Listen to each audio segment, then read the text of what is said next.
morning, family. It's Tasha, Mom Bear Prepping. So it's super early in the morning here. Got my coffee. Get your drink and pull up. Doesn't matter what time of day it is. Get you something to sip on, and then let's get into this.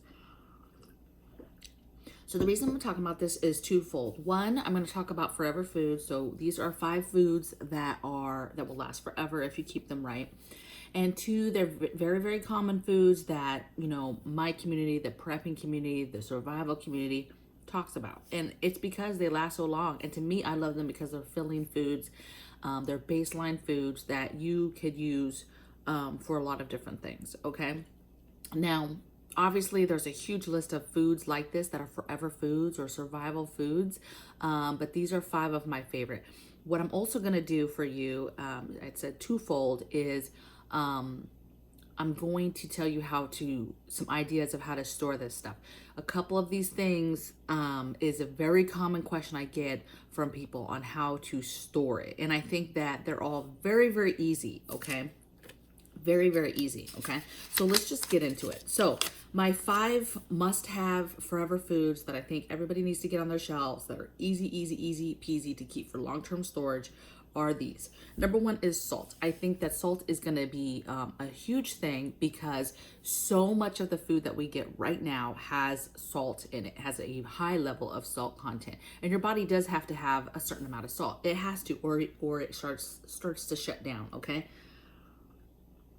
So salt is a very good thing, especially if you're in some sort of timeline or craziness where we're eating more of raw foods, clean food that hasn't been processed and had additives and different salts and different things like that added to it. It's just in its raw form for the most part, okay?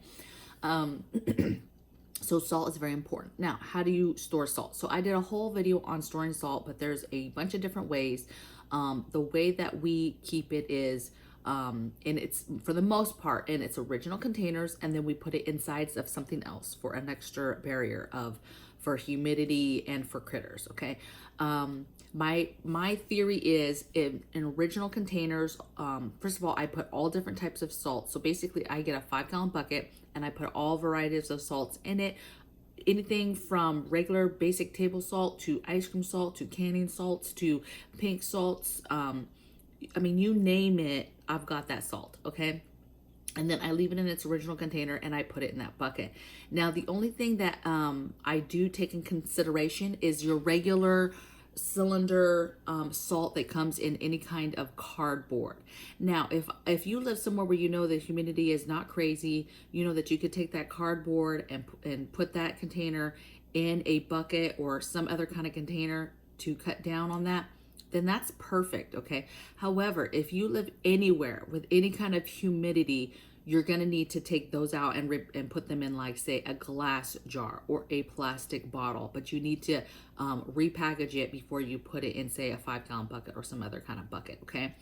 Some other ideas. People put them in glass jars. That's another really, really great way to store it. You can put it in basically a glass jar. If you're gonna put it in a glass jar, you're gonna want some kind of plastic lid to it. You're not gonna want a metal lid because eventually over time that salt will corrode that. So you just wanna keep it, any kind of glass is good. Plastic tops, use tape to tape off the seal.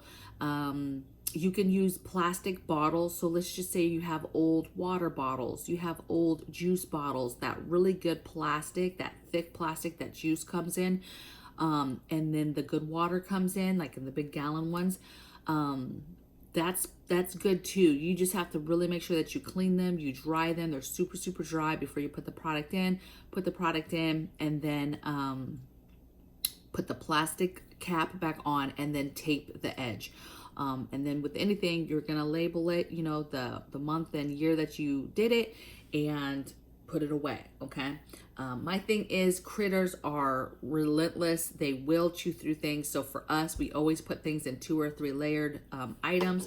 There's not a lot that's just out in the open because critters can chew through plastic and definitely through cardboard. And so giving it that extra barrier for us is important to keep the critters out of it, okay? So salt will last forever and also will be a great bartering item, and you can keep it in glass, plastic.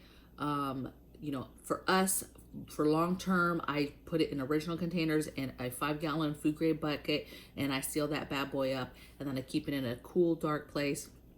Nowhere that's super hot and nowhere that's super humidity. And then I double package that stuff so that, again, to help with critters. The thing with salt too is with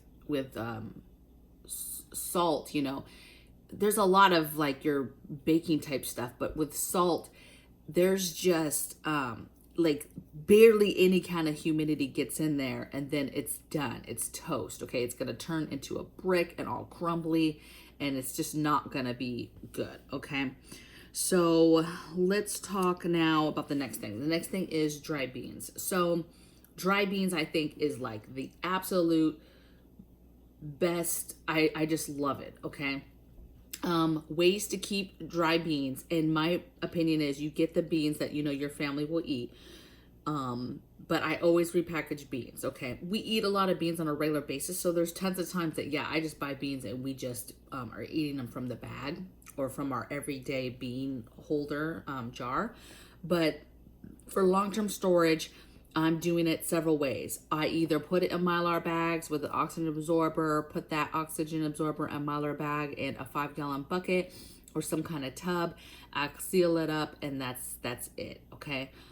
Sometimes I put them in jars. I put an oxygen absorber in, and then I additionally will put it on the machine, on the vacuum sealer machine, with one of the caps, and I'll suck all the air out of it as well. Okay. And keep it that way. Sometimes if I don't have extra oxygen absorber, that's just an extra barrier, I'll just put the beans in the jar, seal it up, and then suck all the air out, and then put it on the shelf. How else do I keep beans? A lot of people, beans, just put it straight in a food grade bucket and seal it up. Okay, put some oxygen absorbers in there and just seal it up. It's an easy product that is just too easy to store. Okay, beans will last forever.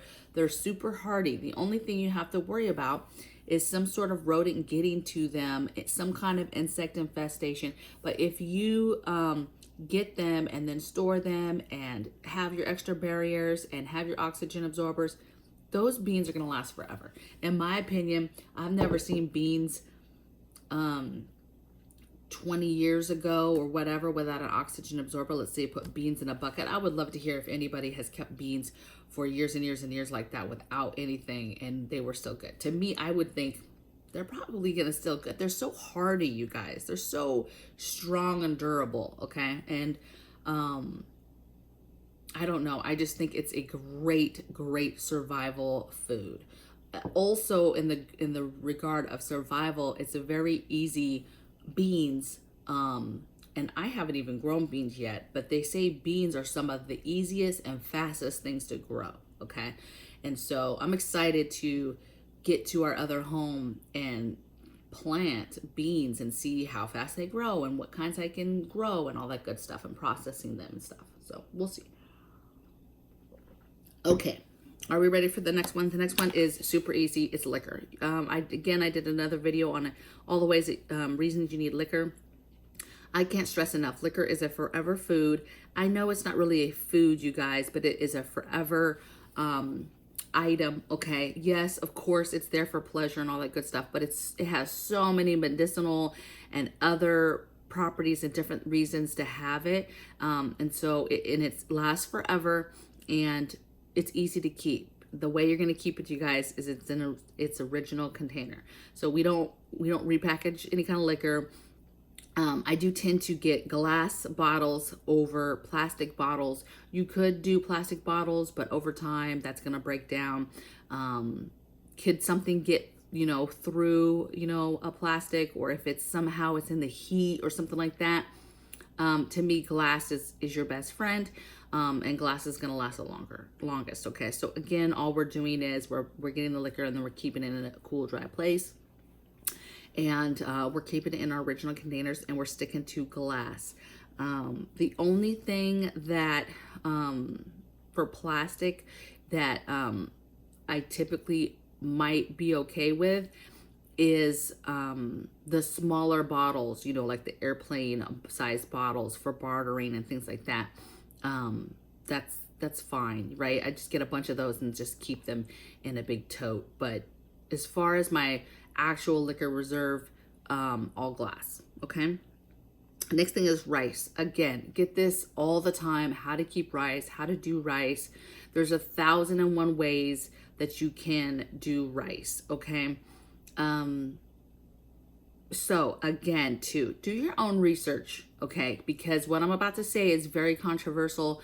You're going to see people in the comments below. Some people are not going to like what I say at all. They're just not going to like it, okay? But guess what, baby? I do what I want, okay? So people have been storing rice for years, okay? And some people, again, just like the dry beans, they just get a food grade bucket. Some people don't even get a food grade bucket. They just get a bucket.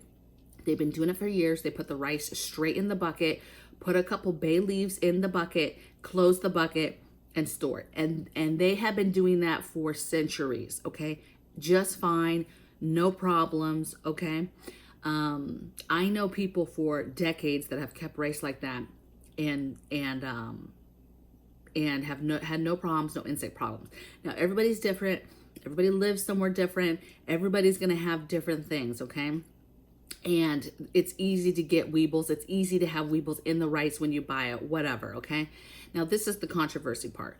I personally keep rice in Mylar bags. I like it in Mylar bags with oxygen absorber and in a food grade bucket. That's my thing, okay? I additionally, just like the beans, I have rice all over in different glass jars in my kitchen.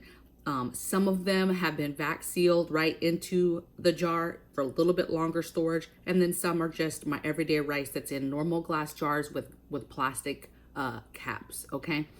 Now, this is the part. A lot of people will tell you that you need to put your rice in the freezer for 3 to 4 days to kill any kind of insects, weevils, whatever, okay? I love the idea of killing, you know, a predator, a killer that's in your rice or that can make you sick prior to storing it. However, if you do not do that right and you don't do that and then set it out and then thoroughly dry it before you are putting it in long-term storage, you run the risk of storing it when it's not totally dry. You have condensation, and the minute you have condensation in that bucket or in that container or in that Mylar bag or wherever you put it, it's toast. It's done, okay? I'm a fan, plus the fact that you have to leave it out to dry it out, therefore exposing it to insects and other other stuff, okay? And it getting recontaminated, okay? So to me, there's two reasons why I just don't do it, okay? I do not put my rice ever, never have I ever put rice in a freezer, you guys. Never have I ever had issues with weevils or insects. Now, again, depends on where you live. And I just have so much rice in long-term storage that I'm not losing my mind on the fact that I do not put it in the freezer. I'm just telling you guys right now, I do what I want, and I have a lot of what would I say this, like century-old, decade-old preppers that are mentors and that I talk to, and I'm just going to do what I want. It's just like people who can butter and can bacon. You're not really supposed to, but guess what? They do what they want. They've been doing it for decades. Nobody's died. They absolutely love it. And they take the risk, okay? So I get it. I get it. I know there's a bunch of you in the comments going to be like, no, you better freeze it. You're going to die. I got it. Check. But that's not what I do, okay? I put it straight in my containers. I make sure it has an oxygen absorber, or I suck out all the air, right, on a vac seal, to keep it for as long as possible, okay? And then my thing is putting it in Mylar bags. But listen, some of this stuff, one day you're not going to have this stuff. So you're going to have to revert back to how, our great grandparents did things. And I'm telling you what they did. They put food like that in big buckets with bay leaves and kept it in a nice cool place and kept humidity away from things and sealed stuff up the best way they could, and they were just fine, okay? So Again, these are forever foods. They're hearty foods that will last if you treat them properly, okay?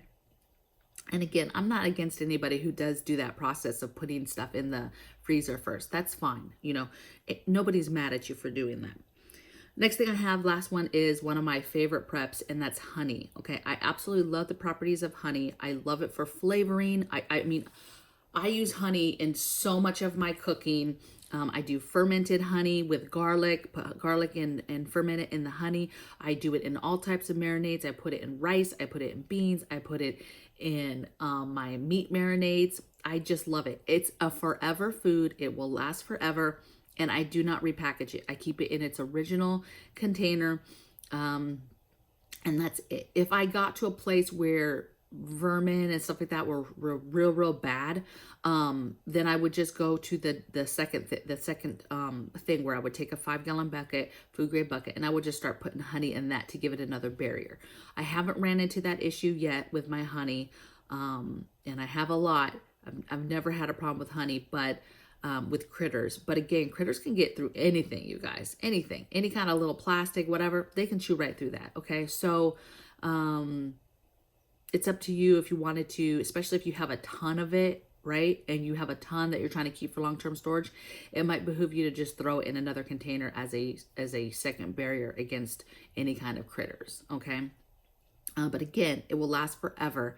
It's so good. It's so soothing. I like it for putting it in tea when you have a sore throat, a little bit of honey and lemon and some tea. It's just phenomenal, you guys. It's a must-have prep for sure. Okay. And again, it's a forever food, so you can get it and it's going to last forever. Okay. And I don't know about you guys, but I use honey a lot, and it's still not something that I go through like a lot. You know what I'm saying? It still takes me a while to go through a bottle of honey, even though I'm using it quite a bit in my everyday food recipes and daily stuff. Okay.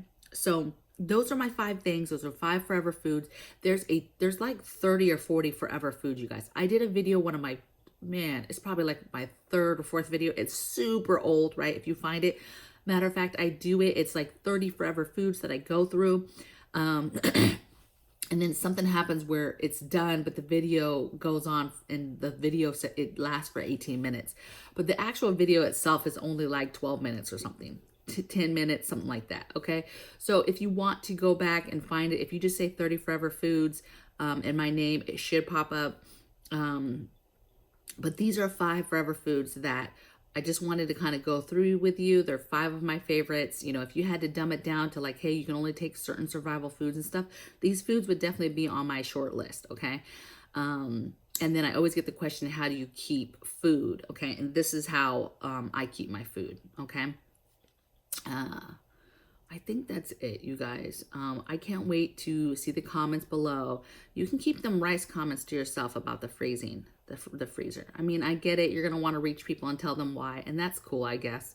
You know, I guess if you want to tell the group that stuff, I don't really care. You're not really going to probably change my mind on that one. So I will see you guys on the next video. Have a great day.